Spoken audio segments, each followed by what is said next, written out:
Começa agora, Diocast, produção pastoral da comunicação da Diocese de São João da Boa Vista. Olá, boa noite, seja bem-vindo, bem-vinda, estamos começando mais um Diocast.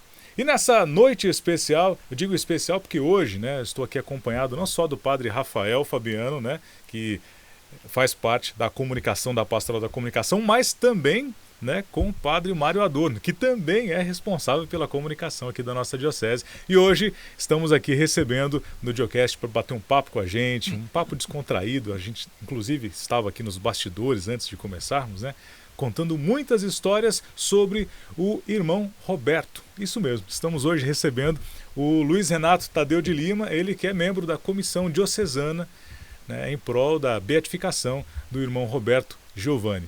Seja bem-vindo. Obrigado. Renato, Padre Mário, seja bem-vindo. Padre Rafael, boa noite mais uma vez. No programa passado o senhor não estava, Agora hoje já voltou. Boa noite, Edu. Boa noite a todos. Que bom poder voltar hoje. Sim. Aqui, É sempre uma alegria. Hoje nós estamos aqui em Casa Branca, sendo acolhido pelo Padre Mário. Então, Padre Mário, nossa gratidão pela acolhida aqui, no Santuário do Desterro. Muito obrigado a você que nos acompanha, que está aí sintonizado conosco, tá bom? Aproveite, compartilhe aí com seus contatos, marque o nome das pessoas aí na descrição e assim a gente consegue interagir com mais pessoas, tá bom? Muito bem, então eu também quero agradecer essa oportunidade, saudar você, Edu, querido Padre Rafael, ao Renato, que hoje trará para nós muito conhecimento. Ele tem assim uma bagagem muito especial a respeito do venerável Roberto Giovanni, e para nós é uma alegria compartilhar com vocês deste exemplo de vida, deste homem que passou pelo meio de nós, passou aqui em nossa diocese, aqui especialmente em Casa Branca, e deixou-nos um legado especial, uma vida que foi tocada pela graça de Deus, o venerável Roberto Giovanni. Que seja uma noite agradável, descontraída. Agradecemos a você que está conosco aí participando, e vamos conhecer um pouquinho mais sobre a vida do venerável Roberto Giovanni.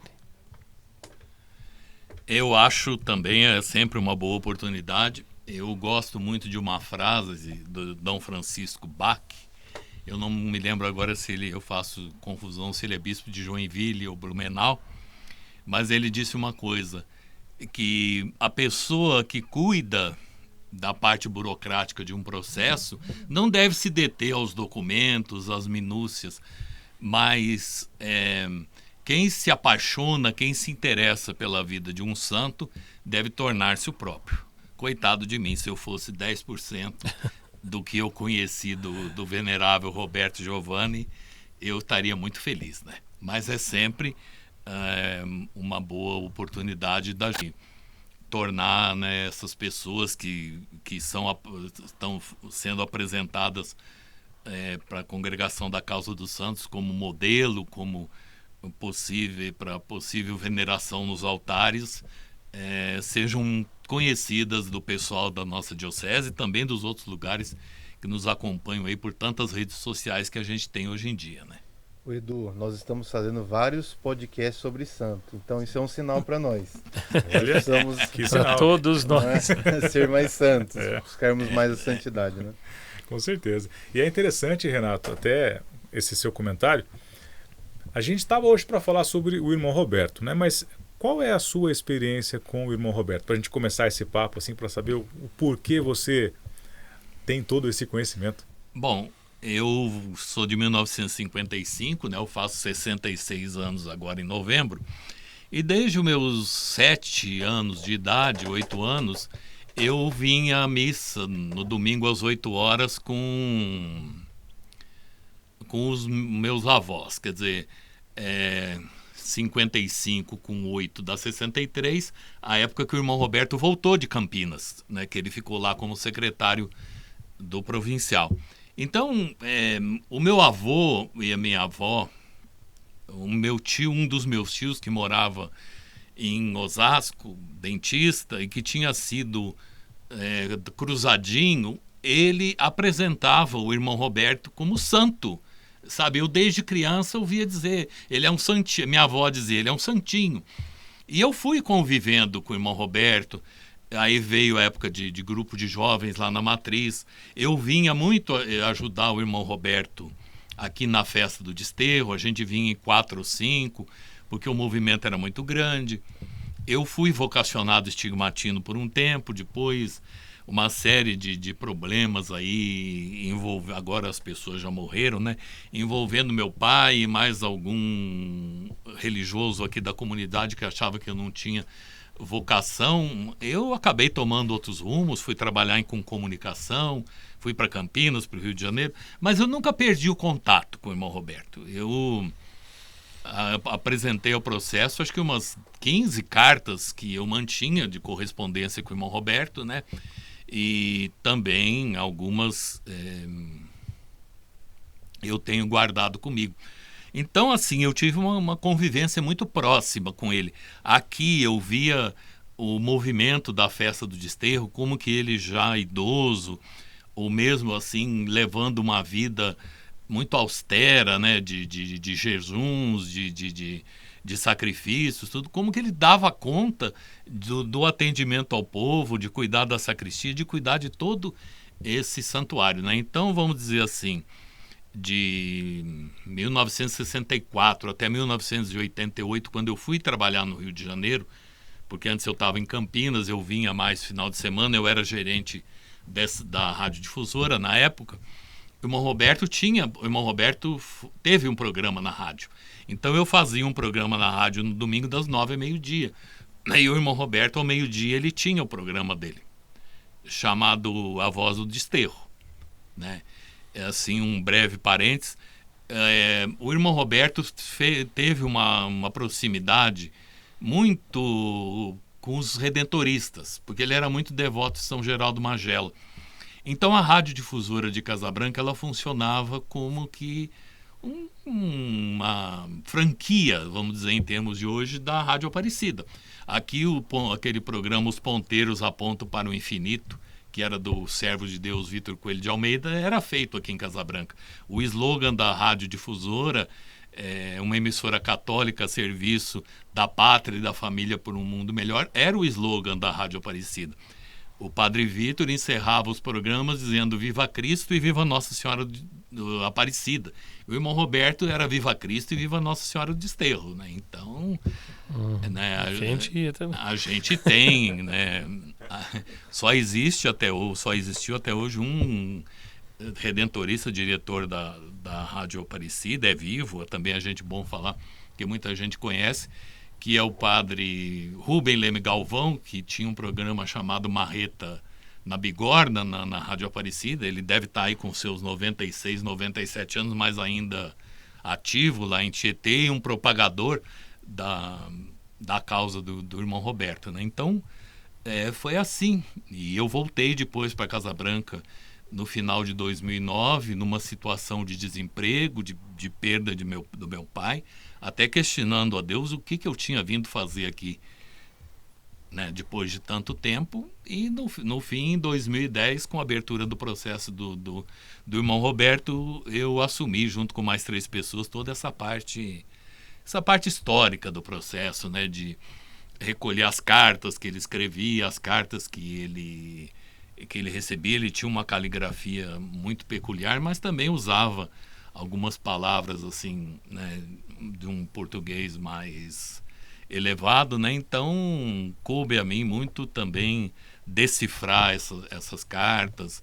A gente conseguiu achar algumas fitas de audiocassete com entrega de título de cidadão ou umas outras coisas aí. Então, assim, eu posso dizer com toda certeza que eu fui amigo de um santo. Essa bem-aventurança ninguém retira, né? Não só de mim, mas de muitas pessoas. A frase não é minha, não. Isso aí nós compartilhamos quando ele virou venerável.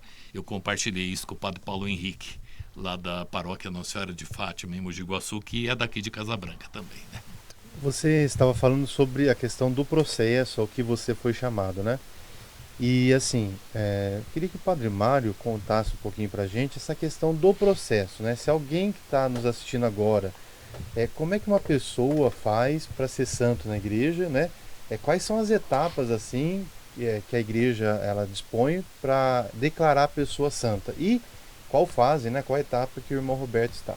Exato, muito bem. É uma pergunta bem interessante. Acho que todos temos essa, vamos dizer, essa dúvida e vamos então dar uma dica e vamos passar assim rápido porque é bem, talvez bem complexo. Mas primeiro, como o Renato disse, ele participou dessa primeira fase, que é um tribunal diocesano, né?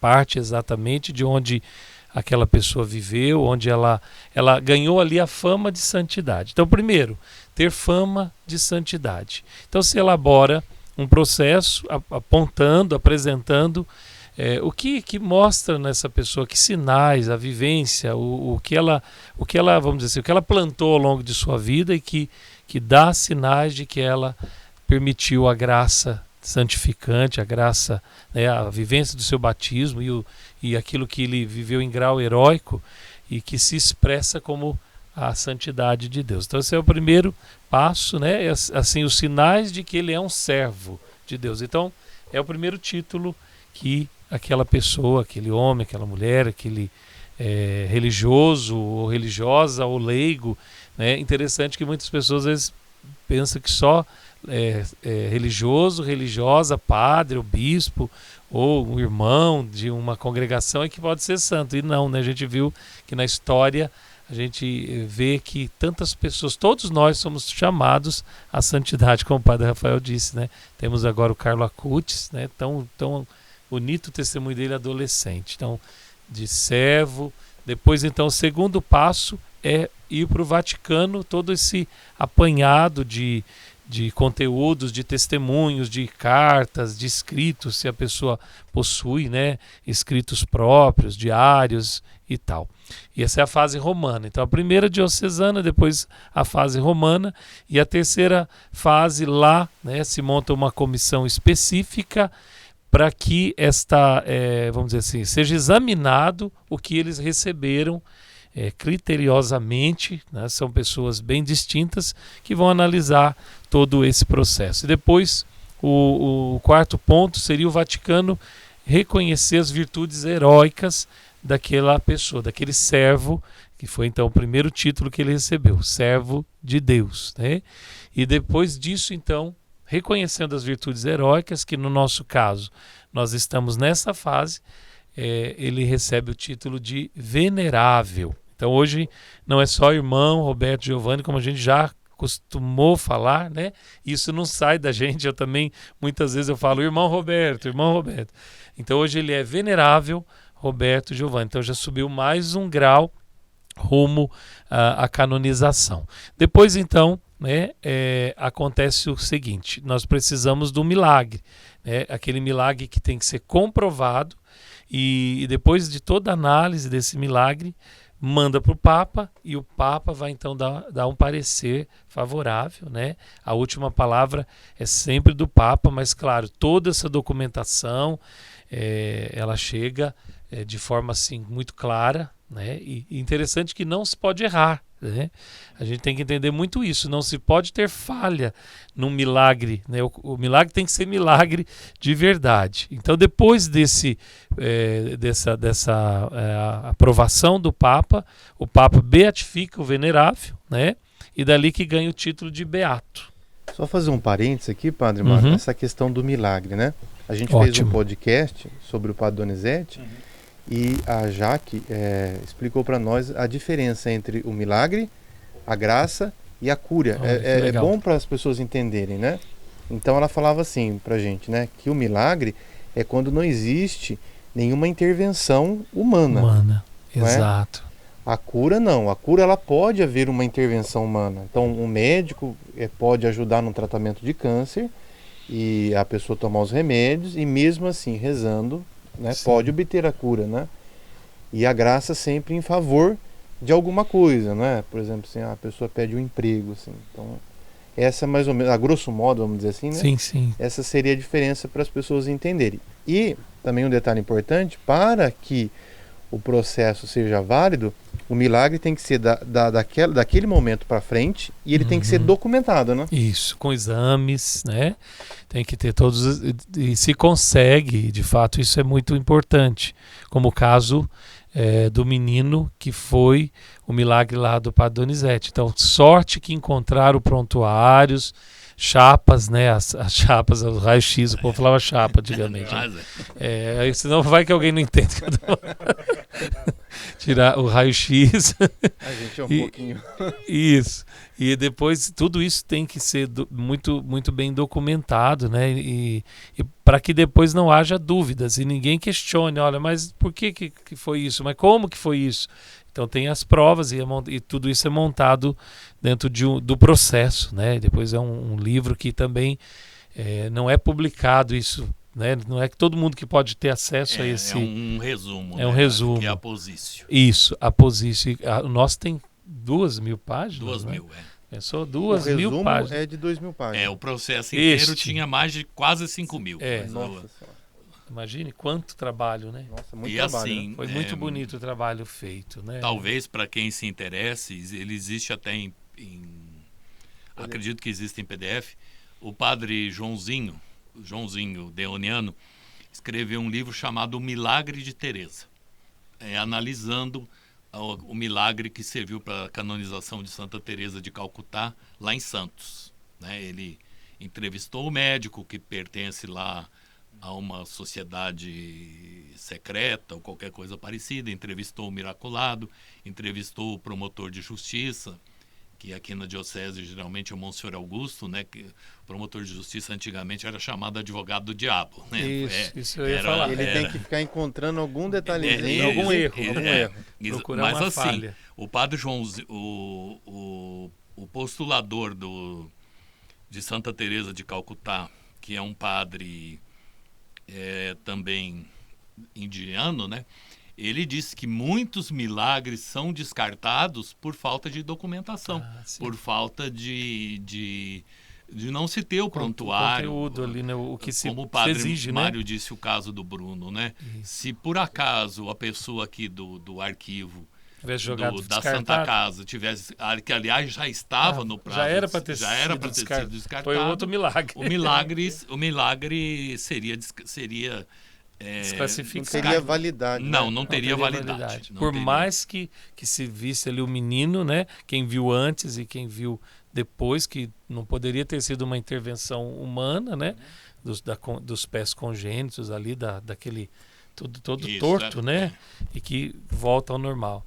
Então, como engraçado, né? Se a gente pensar. Então nós temos que ficar guardando, né? Vou começar a guardar as coisas do Padre Rafael, viu? Que vai que vira santo. Eu vou ter Gente, isso é só uma brincadeira para quebrar um pouco. Mas é interessante isso, porque se nós perguntarmos hoje, então, por exemplo, quais são os milagres atribuídos ao venerável Roberto, vocês não podem divulgar. Por enquanto, não. Né? Podemos dizer que existem 2 ou 3 casos em análise também, né? Foram apresentados outros, mas assim, o Vaticano, por prudência, né, a congregação, o padre, isso, Monsenhor Augusto, que gosta de dizer, eles preferem desprezar 100 milagres possíveis milagres do que incorrer num erro, né? Mas assim, o Vaticano, por prudência, ele está exigindo, se um milagre é uma cura de câncer, 10 anos. Porque a gente sabe que o câncer às vezes volta em 5, né? Mas o Vaticano, por precaução, exige 10. Eles não aceitam muito também milagres que tenham acontecido com crianças até 4, 5 anos de idade, porque eles consideram, lá os peritos consideram que a criança tem uma capacidade de regeneração muito mais rápida do que o adulto ou o idoso, né? Então existem essas não basta acontecer o milagre, ele tem que ser permanente também, né? Permanente, instantâneo, né? Instantâneo, permanente. E permanente. E daí, nesse caso, a fama do Roberto, ela começou a ganhar terreno, ganhar espaço Por que especificamente? Assim? Por que as pessoas passavam a vir aqui atrás dele? Bom, assim, o irmão Roberto, vamos começar com ele aqui, depois a gente conta um pouco de onde ele nasceu, né, a família, tudo. O irmão Roberto veio em 1939, para a matriz Nossa Senhora das Dores. Ele morava no sótão da igreja, não existia casa paroquial na época. Ele cuidava dos coroinhas, dos cruzadinhos, da congregação mariana. E foi um choque, porque o irmão que veio antes dele era baixinho, gordinho, jogava bola com as crianças. E chegou o irmão Roberto, uma pessoa mais espiritualizada, mais introspectiva, tudo. O irmão Roberto ficou na matriz de 39 até final de 41. 42, o irmão Roberto foi morar em Caconde. Naquele tempo, Casa Branca, Itobi, Santa Cruz das Palmeiras, Caconde e Itapiratiba eram paróquias estigmatinas, tirando as outras que estão lá hoje na atual Arquidiocese de Ribeirão Preto. Lá o irmão Roberto ficou 8 meses e preparou D. Diógenes da Silva Mates para ir para o seminário. D. Diógenes tinha ido morava em Divinolândia. A avó não tinha padre em Divinolândia, o padre de Poços de Caldas ia lá de vez em quando. Aí o padre disse, o menino quer ser padre, é melhor ir para um lugar onde tenha padre. Então o D. Diógenes foi para Caconde, e ali durante esses 6 meses ele foi preparado pelo irmão Roberto. Aí o irmão Roberto volta no agosto, setembro de 42 aqui para o santuário, porque foi inaugurada a Casa de Formação para Irmãos. Era a única casa, o único seminário específico para a formação dos irmãos que os estigmatinos tiveram em todos os países onde eles trabalham, que seria aqui onde nós estamos agora, onde é a casa paroquial, esse claustro aqui, esse prédio mais antigo atrás do santuário. E naquele tempo aqui nada existia, eram fazendas, tudo. Mas ali pelos anos 50, a ferrovia retificou o trajeto, então tirou a estação lá do centro da cidade e colocou aqui, atrás do santuário. Então as pessoas pobres os ferroviários, começaram a mudar para cá. Aqui à esquerda havia, vamos dizer assim, um cortiço, umas moradias coletivas. Então, o irmão Roberto começou a atender essas pessoas. De que maneira o irmão Roberto atendia? Ele andava a pé e dificilmente ele aceitava uma carona. Então, ele entrava nas casas e olhava como que a criança estava vestida, aceitava tomar um cafezinho, olhava na despensa, olhava o quarto. O irmão Roberto ia embora, daí uns dias começavam a chegar roupas, móveis, comida. O irmão Roberto nunca perguntou se a pessoa era católica, se ela era casada, se ela era espírita. Não, nada. Uma vez um senhor, 5 vezes o irmão Roberto mobiliou a casa da família, 5 vezes o senhor alcoólatra quebrou a casa toda. O irmão Roberto nunca disse assim, se o senhor quebrar a casa mais uma vez, eu não vou ajudar mais. O irmão Roberto só uma certa vez pegou no braço dele e falou assim, se o senhor quiser, se o senhor sentir vontade, caríssimo, eu posso acompanhá-lo à reunião do AA, dos Alcoólicos Anônimos, lá na catequese toda quarta-feira, se o senhor quiser. Se o senhor não...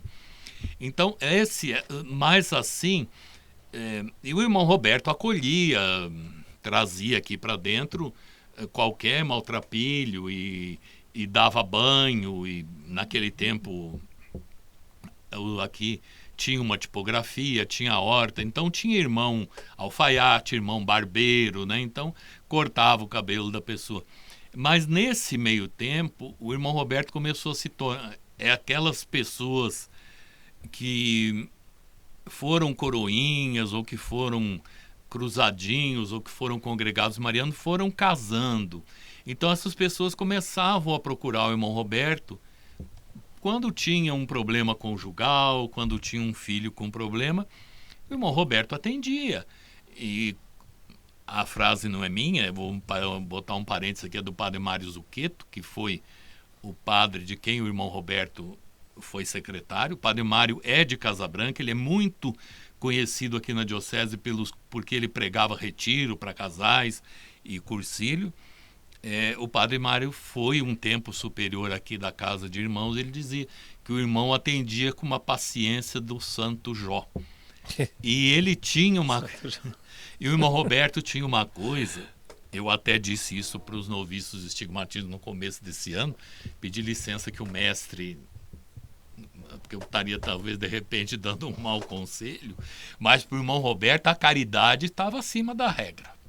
A caridade estava acima de todas as regras da Constituição. O irmão Roberto deixava de fazer oração comunitária, ele não chegava na hora do almoço ou qualquer ato do recreio da comunidade se ele precisasse atender uma pessoa.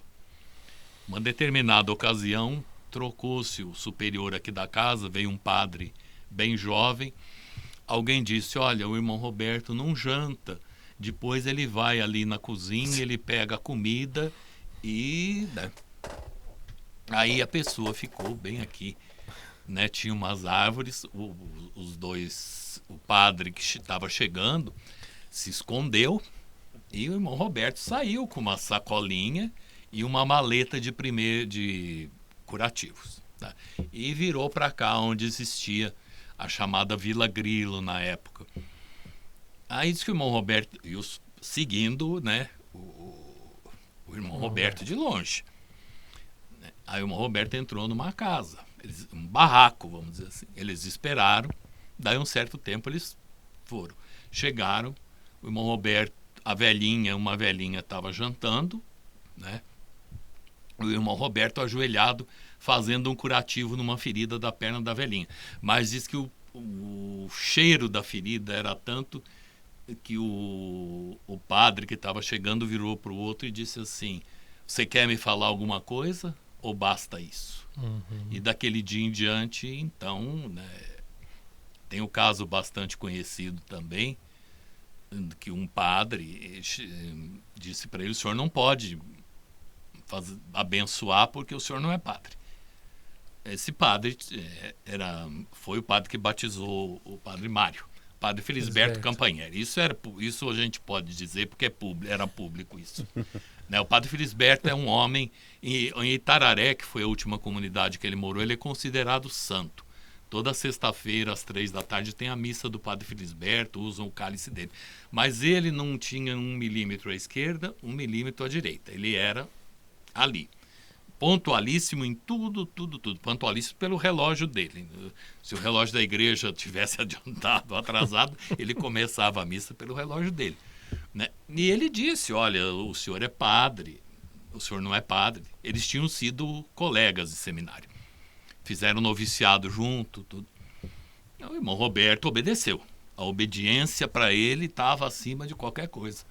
Na reunião do clero, alguém disse para o Dom Tomás, olha, está acontecendo. Pode deixar que eu vou resolver. Dom Tomás apareceu aqui um dia. Era uma época, assim, os anos 70, e Dom Tomás usava terno, ou clergyman, ou ele usava camisa social mesmo, ele tinha deixado de usar batina. Ele chegou aqui e o reitor, né, foi, ao que devo a sua honra, ele falou, não, eu estou com uns problemas na diocese, eu vim me aconselhar com o irmão Roberto e pedir uma bênção para ele. Dom Tomás tinha muito, ele resolvia os problemas assim, né, dessa maneira. Então, assim, são coisas que marcavam muito. Uma coisa, assim, que me chama muito a atenção é que a pessoa seja evangélica, espírita, ou que a pessoa não acredite em Deus, como tem gente da família dele que não acredita em Deus, mas ninguém coloca em dúvida a santidade do irmão Roberto. Ninguém coloca em dúvida essa doação. O irmão Roberto se gastou em atender a quem dele precisava. E reafirmando mais uma vez, a caridade para ele estava acima da constituição da congregação, estava acima É claro que depois ele nunca foi dormir sem pedir perdão ou sem ir conversar com o superior e explicar para o superior da casa por que ele faltou aos atos comuns naquele dia. Muito bem, então a caridade, inclusive, é uma das virtudes, né? Sim. Heróicas e reconhecidas pelo Vaticano dentro desse processo, né? E depois assim, a questão dos milagres que a gente estava falando, falta, por exemplo, o Padre Donizete, falta mais um milagre para que ele seja então canonizado a honra dos altares, A né? cada fase que se encerra, precisa ser um milagre a partir daquela fase, né? Exato, Isso, exato. Não pode pegar um Não que pode já pegar estava um lá anterior. arquivado. Isso. Até bem legal. surgiu um tempo, eu não sei como foi resolvido, mas houve um questionamento feito por uma causa, por um processo aí, a causa dos santos, o seguinte: se o segundo milagre acontece depois que o Papa declara a pessoa beato, ou se o segundo milagre é depois da beatificação, porque nós temos casos aí Sim. com a pandemia de uma adolescente chamada Benigna lá do Nordeste e também de uma advogada de Juiz de Fora, que as duas são mártires, né? Quer dizer, essa advogada de Juiz de Fora, me foge o nome agora, mas as virtudes dela foram reconhecidas no mesmo dia que o irmão Roberto, em 28 de outubro do ano passado. Mas eles não tiveram a beatificação marcada. Mas eu não sei, mas acho que parece que é a partir do momento em que o delegado do Papa beatifica, né? Porque é pronunciada a fórmula que a pessoa se torna beato ou bem-aventurado. Não é quando o cardeal vai lá e o Papa autoriza o decreto. Né? Padre Mário, e o senhor que chegou aqui em Casa Branca há pouco tempo, isso. Como foi a sua experiência chegando em Casa Branca e recebendo toda essa história, essa bagagem? É claro que o senhor já tinha essa experiência e conhecimento anterior, mas agora, estando aqui próximo, com essa responsabilidade também. Pois bem, até fico muito contente, muito feliz de ter essa ajuda, né, esse auxílio desse pessoal todo que acompanhou mais de perto, né? Uma coisa é a gente ter ouvido falar do Venerável e outra coisa hoje estar aqui e acompanhando também, juntamente com os estigmatinos, que na verdade o processo todo, né, fica quase que 99% sob a responsabilidade dos estigmatinos, e como ele está aqui, as relíquias dele estão aqui e ele viveu aqui, nós também temos essa corresponsabilidade e juntos, né, vamos acompanhando esse processo. Para mim, foi o quê? Eu acredito que é uma graça de Deus poder estar vivendo isso nesse tempo, nesse contexto, em que isso é possível, que a santidade é possível e que o testemunho de alguém faça tão bem a vida de uma comunidade. Acho que tem que ser o pároco, né? Quer dizer, o pároco tem que ser o primeiro a acreditar nessa causa, nessa obra e talvez, né, humanamente dizendo, ou lá no fundo de cada um, os questionamentos, as dúvidas, elas têm que ser vencidas pela certeza de que Deus pode fazer o impossível e pode fazer deste homem, né, um exemplo, um santo para a nossa igreja, para a nossa diocese. E uma das preocupações que eu tenho, chegando aqui, acolhendo, claro, e aprendendo, em primeiro lugar, que é muito cedo, ainda falava o Padre Rafael, é muito cedo para a gente dizer que conhece as pessoas e que elas nos conhecem, ainda mais nesse tempo complexo, né, de pandemia. Mas eu penso que é um privilégio, é uma graça e uma ajuda. Quantas vezes eu já estive lá no túmulo dele, coloquei as mãos e o pessoal já sabe, me ajuda, homem, né? Quer dizer, pedindo ajuda dele, porque é tudo novo, né? E estamos aprendendo. Mas para mim é algo a mais dentro do ministério, dentro desse lugar que já é tão especial, que é o Santuário de Nossa Senhora do Desterro, né? Então eu penso que Deus fez tudo perfeito, como Ele sempre faz, de não só um santuário, mas de deixar também um exemplo que puxa as pessoas para pensar em Deus, para pensar no amor, sobretudo na caridade. Eu vejo que as pessoas associam muito o venerável Roberto com o fazer o bem ao próximo, a caridade. Tudo isso está sempre muito ligado, né? Que, por sinal, tem também o lar, que é um lar inspirado e dedicado a ele, ao lar Irmão Roberto, que é outra obra inspirada nas ações dele de caridade, que cuida de crianças, né? Também mais um trabalho que aqui na cidade é muito reconhecido, é muito querido. E para mim, né, como pároco, eu acho que isso só vem a somar, a fortalecer. Eu sei que eu tenho alguém que pode me ajudar aqui. E às vezes até converso com ele e falo assim, ó, o senhor que já estava aqui há muito tempo, né, me ajude. Porque, na verdade, a gente precisa dessa ajuda, meu Deus, e já confiando na intercessão, né? Sem dúvida alguma. E nós temos todo dia 11 agora, né? Até já vou adiantar um pouquinho, para fortalecer um pouquinho essa divulgação, porque muitos não conhecem. Eu falo aqui para o povo, o venerável não pode ser santo só de Casa Branca ou de algumas cidades da redondeza de Rio Claro, onde está lá, né, a causa, onde ele também está sendo muito divulgado pelos estigmatinos, ou que seja na casa-mãe, ou em qualquer lugar onde ele esteja mais expressivo. Ele tem que ser um santo da igreja no mundo. As pessoas precisam conhecer o que ele é, o que ele significa, o que ele fez, o que ele nos ajuda, né? Então a gente criou a missa todo dia 11, uma missa pró-beatificação.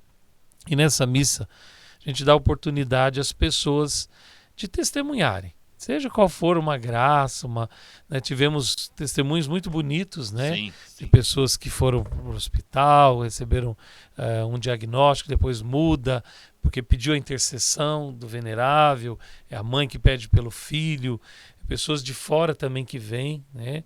Tivemos esse final de semana um pessoal que veio da região de Marília e vieram para agradecer também uma graça alcançada. Então essa missa é para isso, para focar um pouco, falar um pouco das virtudes dele, né, da sua vida, e também colher no final testemunhos para ajudar a divulgar. Então eu penso que a minha missão, a missão de todos os padres que passaram por aqui, né, é também acreditar e divulgar, né, essa vida deste homem, esse exemplo para nós, para toda a igreja, né? Casa Branca está muito perto de Tambaú, né?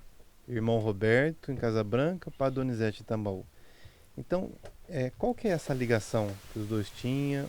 Qual é essa ligação que a gente pode fazer? Olha, não existe assim nenhuma documentação histórica, mas existe assim. 2 irmãos do Padre Donizete moraram aqui em Casa Branca. Um chamado Bellini, que foi professor de música no Instituto de Educação, outro chamado Verdi, que foi diretor do hoje Escola Rubião Júnior, né? Isso na época que o Padre Donizete morava em Vargem Grande do Sul, né? Mas assim, o irmão, qualquer pessoa que chegasse para o Padre Donizete e ele pergunta, de onde você é? Eu sou de Casa Branca. O Padre Donizete falava assim, o que você veio fazer aqui? Se lá em Casa Branca vocês têm um santo com muito mais poder junto de Deus do que eu. Isso aí, quem testemunhou, ele já tinha falecido, não testemunhou no processo, mas a carta foi pro processo, porque testemunhou com firma reconhecida, foi Dom Hélio Pascoal, o primeiro bispo estigmatino brasileiro, na verdade conterrâneo do Padre Mário, porque era de Lagoa Branca, né? Olha. Mas ele nasceu em Vargem Grande. Naquele tempo existia uma ferrovia entre Lagoa e Vargem Grande, então acho que por facilidade de trem a mãe dele foi ter o filho lá no hospital de Vargem Grande. E o pai do Dom Hélio, o seu Tito Lívio Pascoal, é que ouviu do próprio Padre Donizete lá em Tambaú e contou para o filho, na época que era ainda padre recém-ordenado, olha, o Padre Donizete, tinha lá gente de Casa Branca, o Padre Donizete, né, se o irmão Roberto era quietinho e falava baixo, pelo que o meu pai que conheceu, dizia que o Padre Donizete falava mais alto, acho que do que eu, né? Então tinha um vozeirão assim, sim. E ele tinha assim muita a gente vê semelhanças entre o Beato Donizete e São Pio de Petreucina, de ler consciências, de dá bronca, né? A pessoa pedir, ele fala, não vou fazer isso, você está mentindo, né? Sim. E, inclusive, foi declarado venerável um pouco antes do irmão Roberto o padre Emílio Recchia, um estigmatino também italiano, que morava na igreja de Santa Cruz da Via Flamínio, em Roma. O padre Emílio foi declarado venerável porque ele escondeu muitos judeus a pedido do Papa Pio XII na época, né? Quando um Papa entra em processo de beatificação e canonização, não só conta até o dia que ele foi eleito Papa. Daí em diante, nada serve é vista. Então, muita coisa que o Papa Pio XII fez foi acreditado ao Padre Emílio. Mas as pessoas de Roma que iam até Pietrelcina, o Padre Pio também dizia: o que vocês vieram fazer aqui se vocês têm Dom Emílio? Lá, e assim, o senhor falou, Padre Rafael, realmente da proximidade, mas assim, entre Roma e Pietrelcina, né, o Padre Pio lia a consciência, porque ele não deveria conhecer esse Dom Emílio, porque acho que o Dom Emílio pouco saiu de Roma e ele pouco saía né? Eu tenho um testemunho do irmão Roberto, né, para contar. A minha avó, né, que me conta, eu não lembro disso, que era pequenininho, ela me disse que veio aqui ao santuário, trouxe a mim e meu irmão, somos gêmeos, né? E o irmão Roberto me pegou no colo e disse assim, esse daqui vai ser padre. E eu fui mesmo, eu sou padre. Você é fruto daquela benção. Eu fui fruto dessa benção do irmão Roberto, né? Isso me aproxima mais aqui, e estar aqui hoje é uma alegria muito grande, né? Maravilha. Conhecendo um pouquinho mais também dessa história do irmão Roberto. Eu me lembro também quando criança, e eu estudei no instituto, e já dei esse testemunho, inclusive foi também como depoimento. Quando a gente saía da escola e ele estava passando, a gente corria, né? Não, quer dizer, eu lembro de uma vez, isso ficou na minha memória, e as crianças gritavam: ah lá, o Deus, vamos lá correr atrás do Deus, vamos lá pedir uma benção para o Deus, né? E o pessoal chegava, as crianças chegavam, ele abençoava uma por uma, sorrindo, sempre sorrindo, né? O apóstolo do sorriso é o venerável Roberto Giovanni. E o Padre Rafael, então, pode entrar no processo também? Pode depor. Pode fazer. Tem também, eu não sei bem detalhes, mas também acho que a avó e a mãe do Padre Antônio Carossi, né? Também tem vários. O Padre Antônio, quando vem pregar a novena aqui, ele conta algumas coisas da avó e da mãe que também conheceram bem o irmão Roberto, né? Que até como falava nos bastidores antes, que talvez muita gente tenha conhecido o irmão Roberto na diocese, né? A questão de que se fale um pouco mais do venerável Roberto nessas. Só abrir um parênteses, porque essa questão que a gente fala, né? Todo mundo fala Santa Madre Paulina, São Frei Galvão, até bispo cardeal fala isso. Por que não se usa o título? Porque se entende que na comunhão dos santos não tem diferença. Não tem santo que é mais poderoso, santo que é mais importante que o outro. São todos iguais. Sim. Então, vamos dizer assim, no dia de hoje, existe o venerável Roberto Giovanni e o venerável João Paulo I, né? Não existe o venerável irmão Roberto Giovanni, que foi um humilde religioso estigmatino, e o venerável João Paulo I, que foi patriarca de Veneza, que foi papa. Né? Que Deus chama pelo nome, né? Sim. No batismo nós somos chamados pelo nome. Na oração eucarística, quando se cita o bispo, se cita o nome, não se cita o título. Né? Dom Antônio. Se cita Antônio. O nosso arcebispo. Né? Porque Deus chama pelo nome, né? Olha só, o senhor comentou sobre o Padre Antônio Carossi, né? Isso. Aproveitando a oportunidade, o gancho aqui do tema, para fazer um convite para você que nos acompanha para assistir, né, nos Passos de Maria, que é apresentado pelo Padre Antônio, né? Ele sempre faz um sábado sim, um sábado não. Vamos explicar assim melhor. Se você perdeu um sábado, no próximo, com certeza, né, o Padre Antônio vai estar lá com Nos Passos de Maria. Ele faz um programa muito bom, né? Sempre direcionando para esse caminho. E aproveitando a oportunidade, para quem está nos assistindo, compartilhar também esse podcast, né? Esse podcast que depois, na sexta, sábado, domingo, segunda, terça e quarta, você vai poder conferir também os cortes durante a programação. Então, tem essa fala toda nossa aqui, né?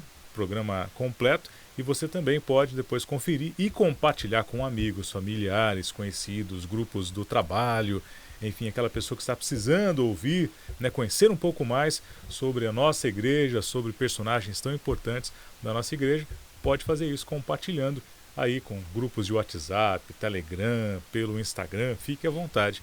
É a Pastoral da Comunicação da Diocese de São João da Boa Vista tendo esse conteúdo à sua disposição. Já fiz a propaganda. Muito bem. Que bom.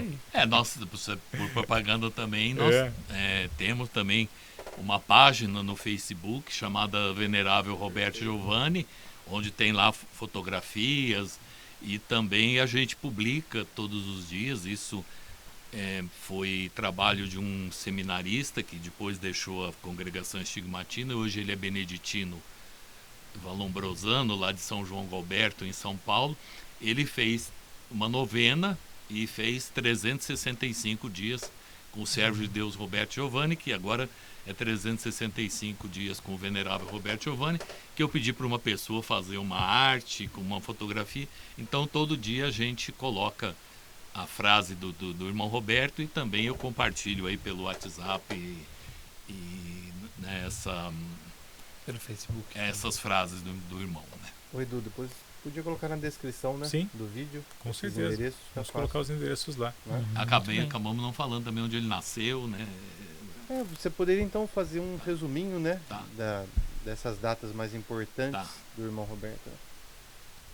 Você pergunta ou eu já vou falando? Pode ficar à vontade. Bom, o venerável Roberto Giovanni nasceu em 18 de março de 1903, em Rio Claro.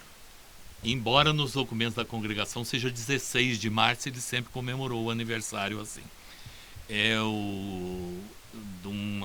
filho de um casal italiano de Campobasso, na Itália, onde hoje, por providência de Deus, o bispo de Campobasso é um estigmatino, né?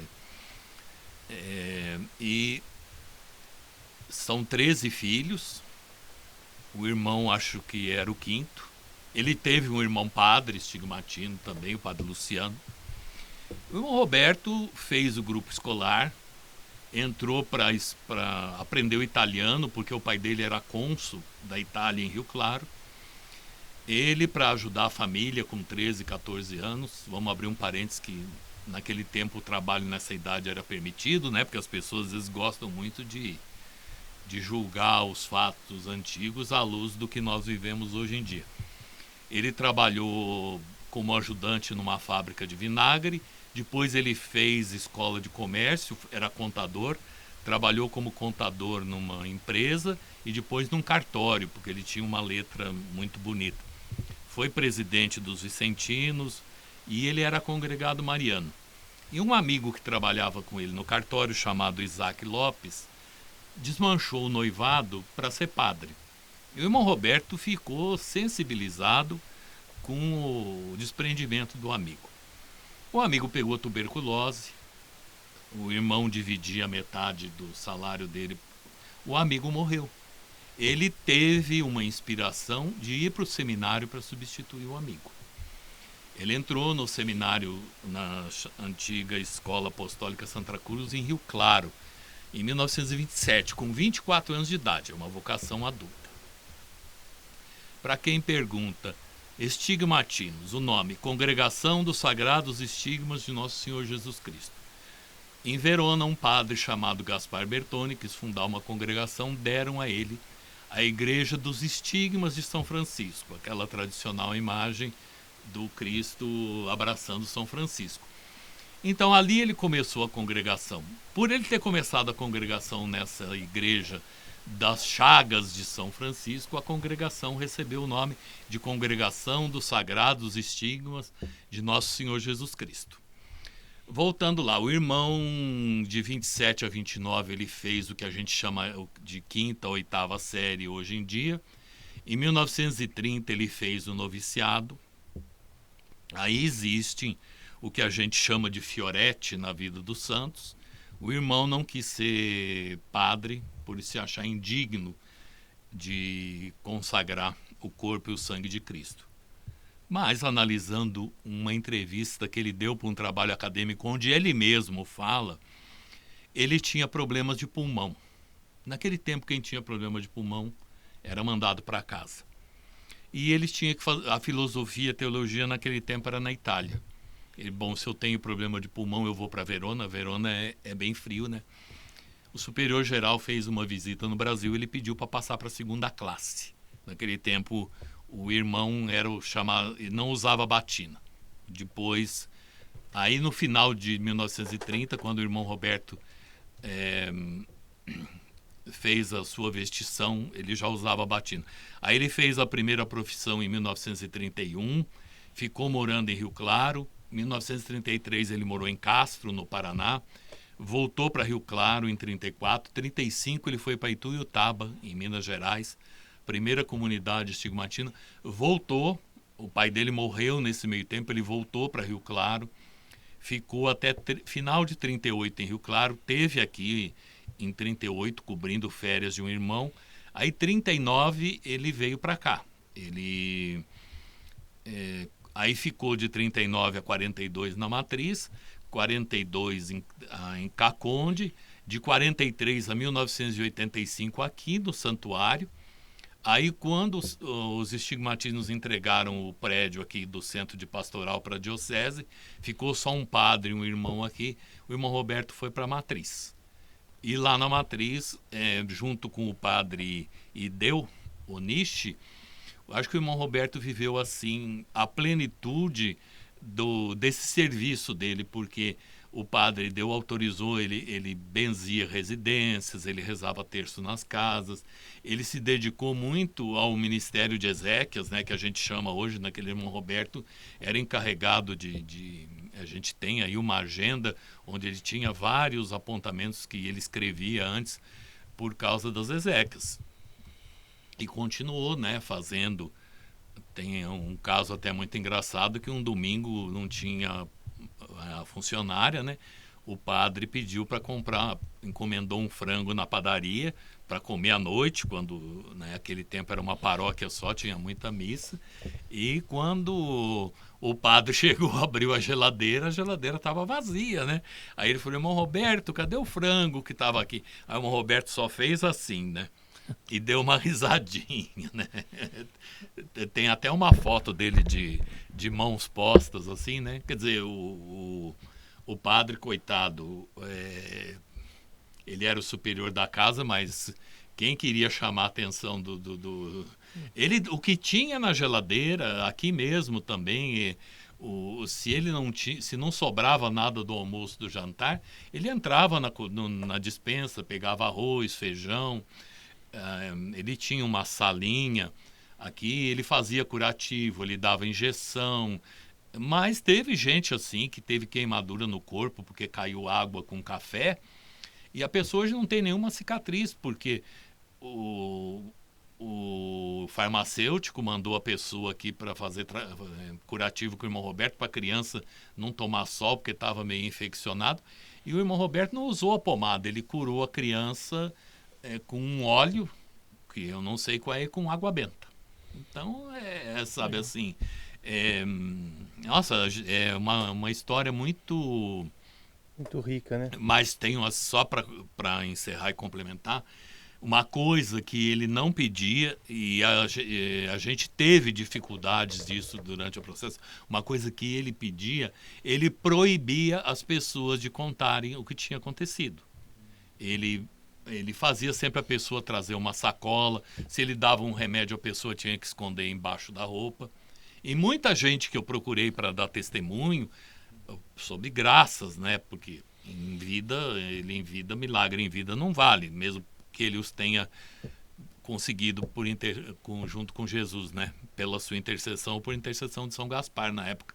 Mas ele não teve gente que eu falei, a pessoa falou, não, eu não vou depor. Eu realmente recebi uma graça muito grande, mas ele pediu para mim que eu nunca contasse isso para ninguém. Então, a gente respeita. Jesus também sempre fez isso no Evangelho, né? Pedia para não contar. Não, ele não gostava e não admitia nada. Aqui, uma vez ele foi com um embornal, com balas do lado, e as crianças derrubaram ele.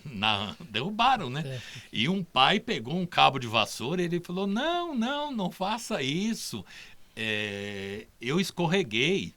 Ou em Lagoa, uma vez também, começou a missa em Lagoa Branca, os evangélicos puseram um alto-falante, ficaram falando na porta da igreja. O irmão Roberto foi lá separar, pedir, né, para eles esperarem a missa acabar ou irem para outro lugar. E eu não sei por que agrediram fisicamente o irmão Roberto. Aí precisou, acho que os outros irmãos virem. O irmão Roberto é muito conhecido lá em Lagoa Branca, ele fez o apostolado lá há muito tempo. E assim, mas depois, quando foi para ir na delegacia, ele não quis. Ele falou, não vou apresentar queixa. Não vou apresentar queixa. Então chegamos ao final. Tá na hora daquele podcast. Tá na hora daquele papo reto agora, padre. Estamos com mais ou menos uns 40 minutos de conversa aqui. 40, 50 minutos.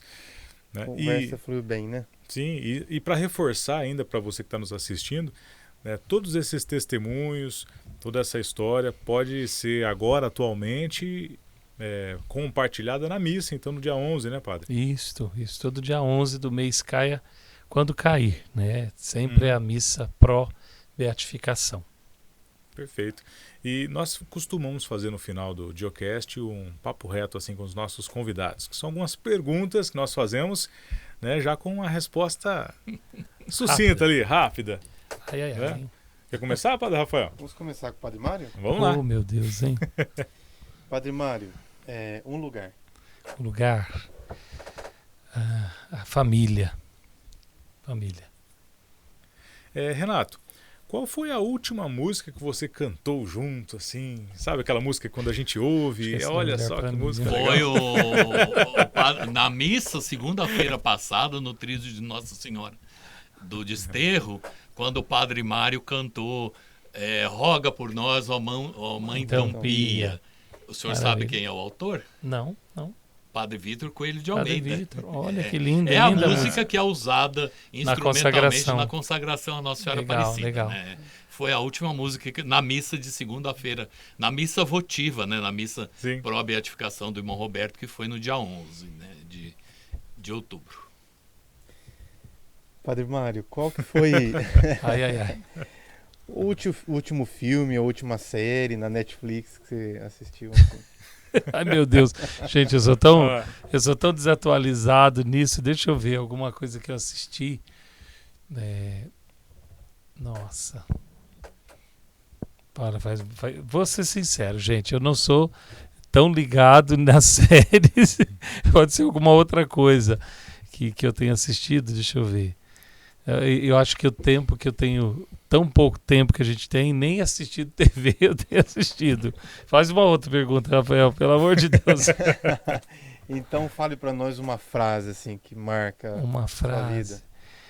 Então, olha, eu penso assim que a gente celebrou Santa Teresa, né? Santa Teresa d'Ávila. Eu gosto muito da oração que ela faz e que isso ressoa sempre no meu coração diante das dificuldades, né? Nada te perturbe, nada te espante, tudo passa, a paciência tudo alcança. Quem tem Deus, nada falta, só Deus basta. Muito bem, Renato. Pode ser uma pergunta meio óbvia, mas uma pessoa de referência para você. O venerável Roberto Giovanni.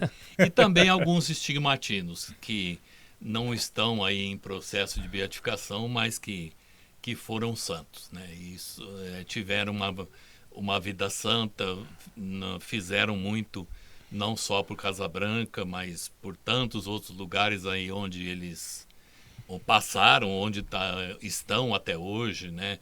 Principalmente aqueles que vieram da Itália, né?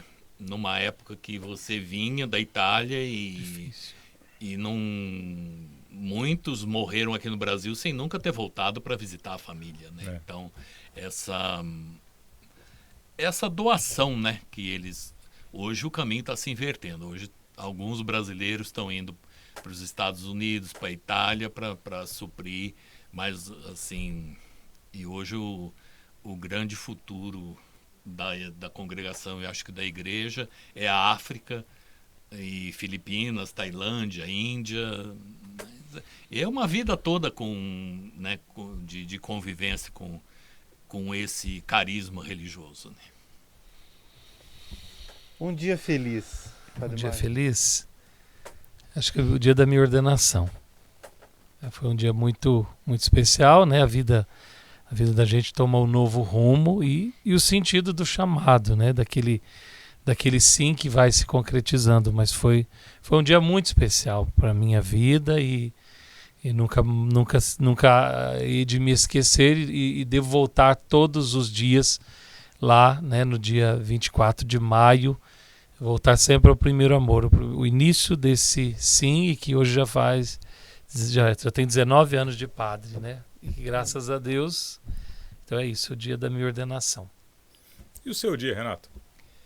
O meu dia, eu acho que é dia do meu aniversário, 30 de novembro, né? Onde a gente pode avaliar, né? Já são 66 anos, eu já andei por tantos lugares, né? Como eu disse anteriormente para vocês, eu não tinha entendido no começo o que eu tinha vindo fazer de volta aqui em Casa Branca, mas acho que entendi, né? Tem muita gente que diz que não, mas eu espero ainda poder participar da beatificação do venerável Roberto Giovanni, né? Eu acho que com o cantor aqui hoje, podíamos pedir uma música para fechar, né? Nossa, eu só queria colocar uma frase assim, não é minha, uma frase para reflexão. Em junho de 2019, o irmão Roberto passou, as virtudes heróicas do servo de Deus Roberto Giovanni passaram pelo crivo de 9 cardeais, antes de ir para a plenária. E foi uma das causas mais rápidas. A gente não sabe quem são esses cardeais, porque sai o voto, mas não sai o nome. Mas um dos cardeais disse para o postulador geral na época, que já faleceu, o padre Silvio Tomasi, e acho que isso se aplica à Casa Branca, se aplica à diocese, é o seguinte: a figura do irmão Roberto foi considerada como sendo uma das mais significativas apresentadas até agora à Congregação das Causas dos Santos. Devemos nos orgulhar de ter tido esse irmão entre nós. Por isso é nossa obrigação torná-lo conhecido, porque o irmão Roberto é uma glória para a igreja inteira. Isso foi o cardeal relator em 2019, quando ele passou pelos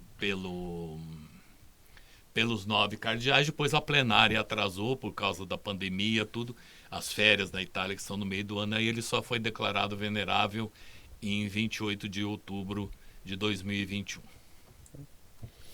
Olha só. E a música? Vamos lá? Podemos cantar aquela que você lembrou, é o mês de Nossa Senhora, o mês das missões, né? Vou cantar só uma estrofe e um refrão, tá bem? Roga por nós, ó Mãe tão pia,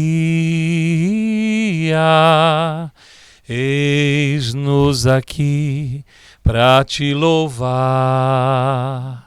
piedosa Virgem, ó Maria, pra te pedir e suplicar. Infeliz quem não te conhece, padece em vão, sem consolo e demais, mas teu amor por nós não desfalece, não nos deixará jamais. Não, não, não, não, jamais, jamais, jamais.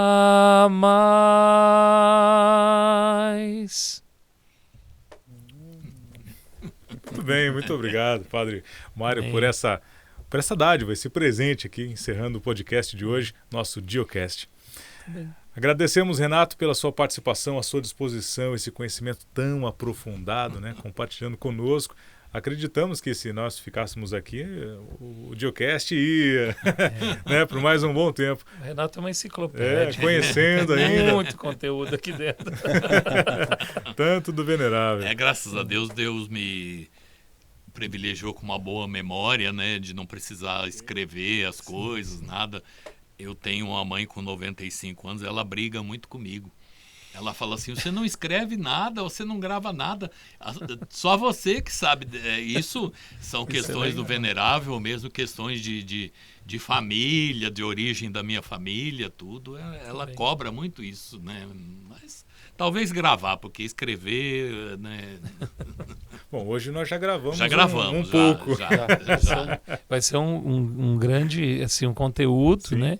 Vai servir muito, com certeza. Material. Sim. Que sirva de incentivo, né, também aí, ó, a você, quem sabe, né, fazer um programa na rádio aqui, ó, contando as histórias do irmão Roberto, momento, não é? Né? Seria interessante, né?